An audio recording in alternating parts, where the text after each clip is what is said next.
umat pilihan Allah sangat senang bisa berjumpa dengan saudara kembali di hari ini dalam pembelajaran firman Tuhan. Doa dan harapan saya semua kekasih Tuhan sehat. Dan setiap masalah yang sedang engkau hadapi hari ini, percayalah Tuhan sanggup menolong engkau. Sebab bagi Dia tidak ada mustahil. Yang penting di sini adalah kesetiaanmu dalam meminta pertolongan Tuhan. Jangan pernah engkau berpaling daripada Tuhan. Tiba waktunya Tuhan akan menolong engkau. Sebab pertolongan Tuhan tidak selalu cepat, tetapi selalu tepat, dan Dia tidak pernah membiarkan engkau berjalan sendirian. Haleluya, kekasih Tuhan. Jangan hilang harapanmu. Dia Allah yang hidup. Ibrani pasal 13 ayat 8 dikatakan, Yesus Kristus tetap sama, baik kemarin maupun hari ini dan sampai selama-lamanya. Dia tetap sama. Kuasanya tetap ada. Kasihnya selalu ada. Sehingga kita tidak perlu ragu. Karena kita sudah mempercayai Yesus sebagai Tuhan dan kekasih kita. Kekasih Tuhan, kita mau belajar bersama hari ini, dan sebelumnya kita mau berdoa bersama-sama. Minta Roh Kudus menuntun kita dalam seluruh kebenaran firman. Bapa yang baik, Bapa di surga, terima kasih buat hari ini.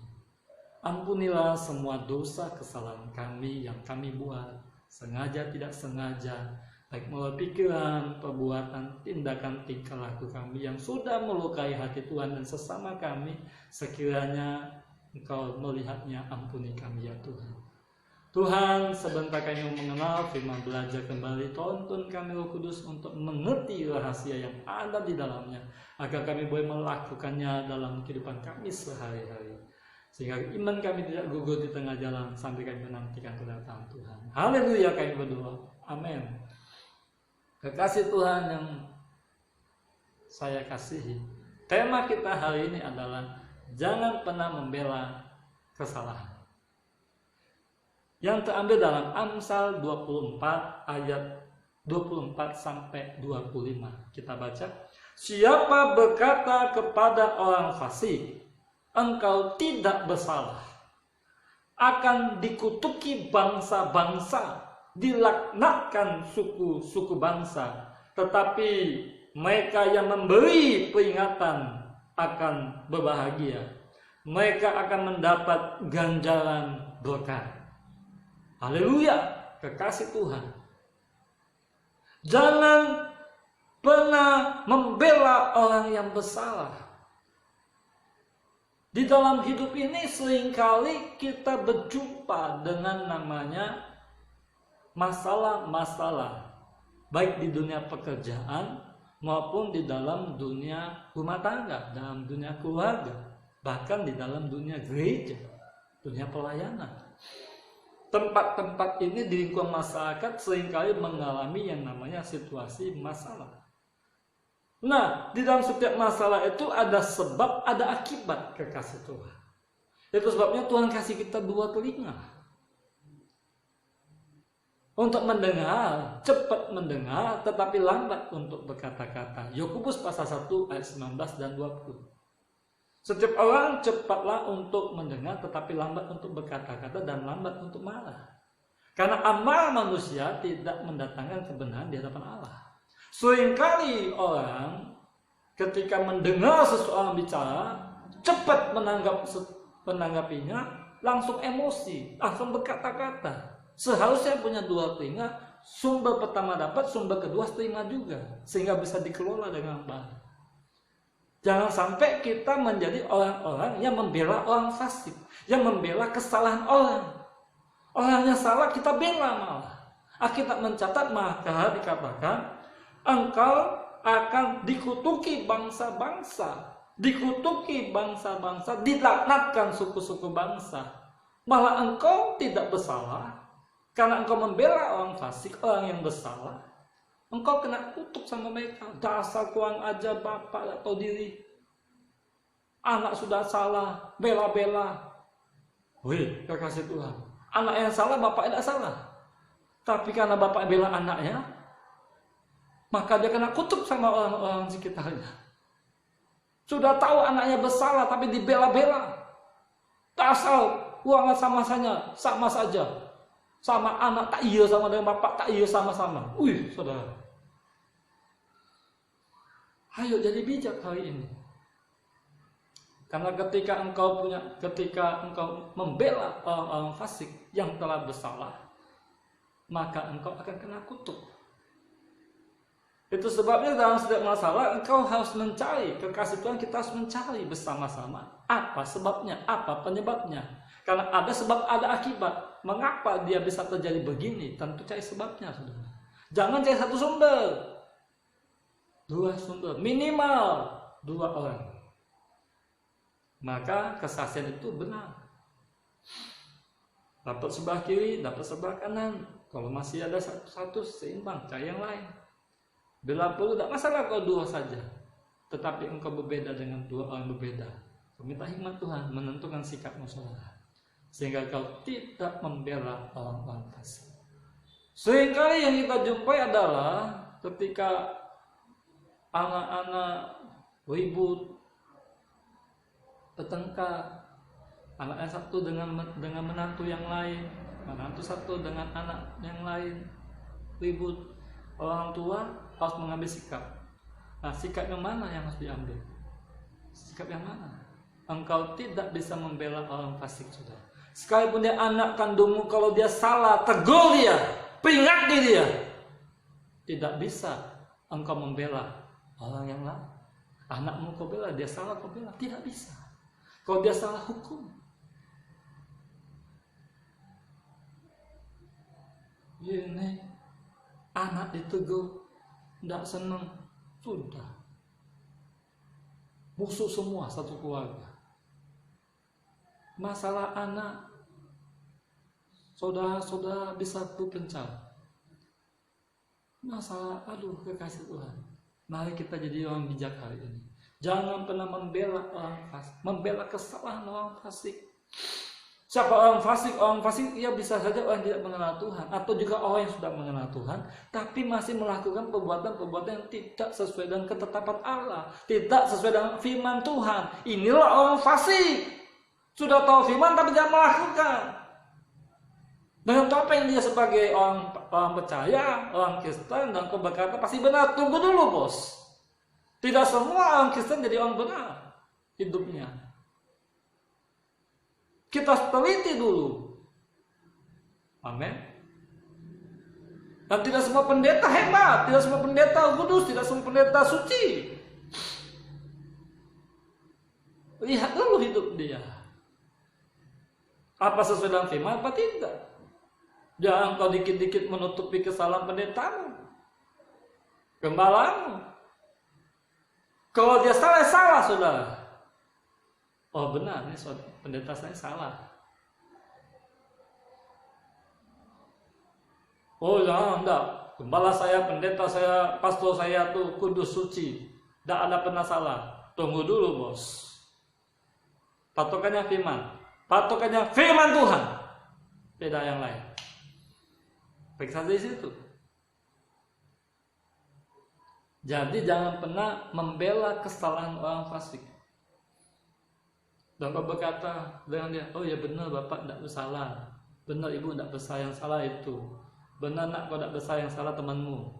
Benar nak, yang salah bukan kamu, yang salah gurumu. Betul nak, yang salah itu bukan kamu nak, tapi tetangga itu yang salah.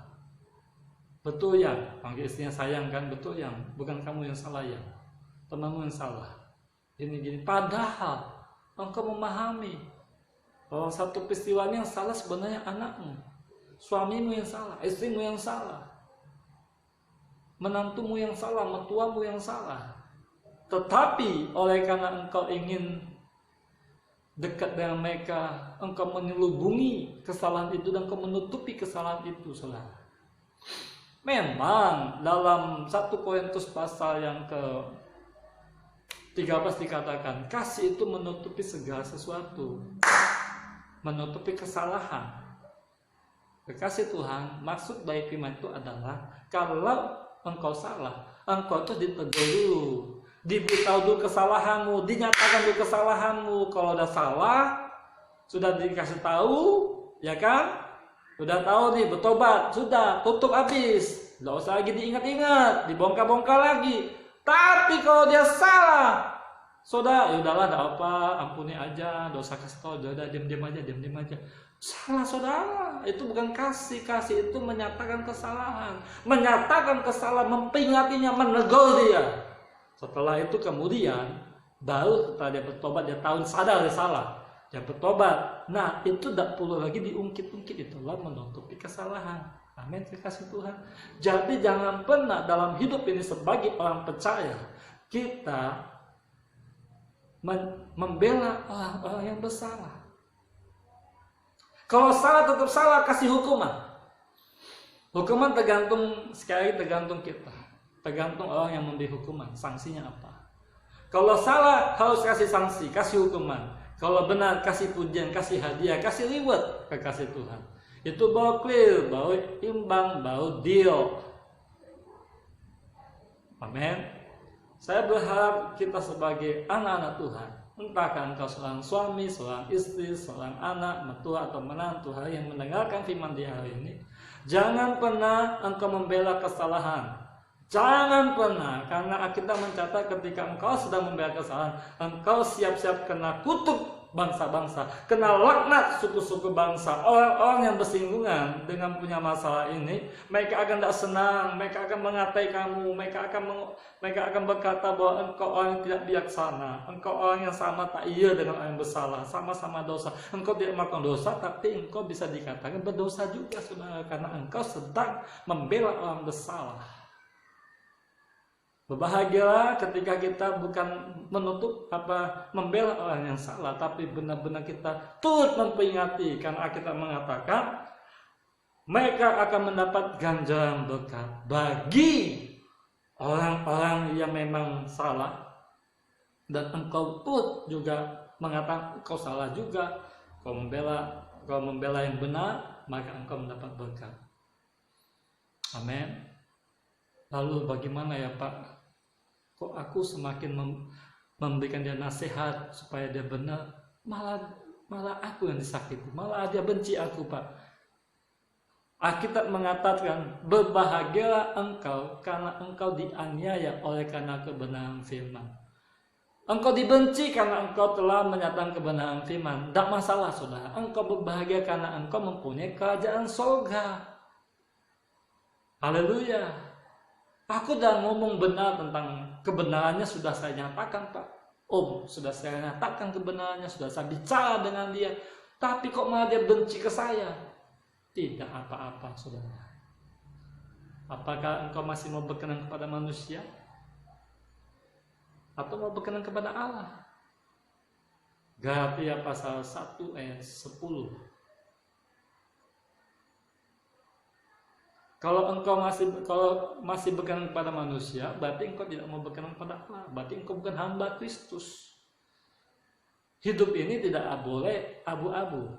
Mau Tuhan, mau hantu. Tidak boleh tutu, tidak boleh hantu. Tuhan, hantu, hantu.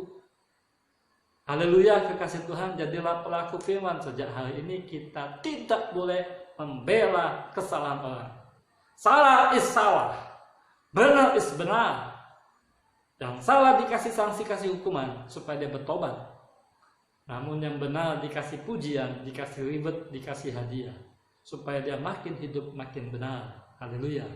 Tuhan Yesus memberkati kita berdoa. Bapa yang baik, terima kasih buat kebenaran firman di hari ini. Kami diingatkan bersama-sama, hidup kami dalam dunia ini ada banyak peristiwa yang kami akan jumpai. Ada banyak masalah, baik di dalam keluarga, di dalam pelayan di gereja, maupun di dalam lingkungan pekerjaan, di mana saja berada. Tuhan, jadikan kami orang-orang yang bijak, yang mengambil keputusan, yang benar kami bela, yang salah kami berikan sanksi. Terima kasih Bapak yang baik, tolong saudara-saudaraku seiman yang hari ini sedang sakit, baik di rumah maupun di rumah sakit. Tuhan, nyatakanlah pertolongan-Mu Tuhan. Saudara yang sedang sakit, pegang bagian tubuhmu yang sakit. Bapak berdoa, Engkau melihat tangan-tangan yang sedang memegang bagian tubuh yang sakit. oleh bilu-bilu darah Yesus. Sembuhlah dalam nama Yesus, sembuhlah dalam nama Yesus, sembuhlah dalam nama Yesus. Sebab mukjizat Tuhan tidak pernah berakhir. Pertolonganmu tidak pernah berhenti. Oleh bilu-bilu darah Yesus, jadilah engkau sembuh. Dan bagi saudaraku yang sedang punya masalah, Tuhan kuatkan iman mereka, baik masalah ekonomi, keuangan, maksud saya pekerjaan Tuhan. Aku berdoa dalam nama Yesus, Tuhan tolong rumah tangga mereka punya masalah hari ini. Engkau berikan hikmat bagi mereka, karena Tuhan berkata, marilah kepadaku yang letih lesu yang punya beban berat, Kau akan memberikan kelegaan kepada mereka. Ajar mereka tetap berharap, bersandar dan berdoa kepada Tuhan. Di dalam nama Yesus berdoa. Haleluya. Amin. Terima kasih Tuhan. Jika firman menjadi berkat bagi saudara, bagikan, sharingkan bagi teman-temanmu, bagi saudara-saudara seimanmu, saudara, bahkan bagi keluargamu, agar mereka mempunyai berkat yang sama. Bersama-sama kita semakin hari berakar, bertumbuh dan berbuah, menghasilkan buah yang manis, buah yang lebat, untuk kerajaan Bapa diperbesar, dipermuliakan di dalam nama Yesus. Haleluya. Tuhan semua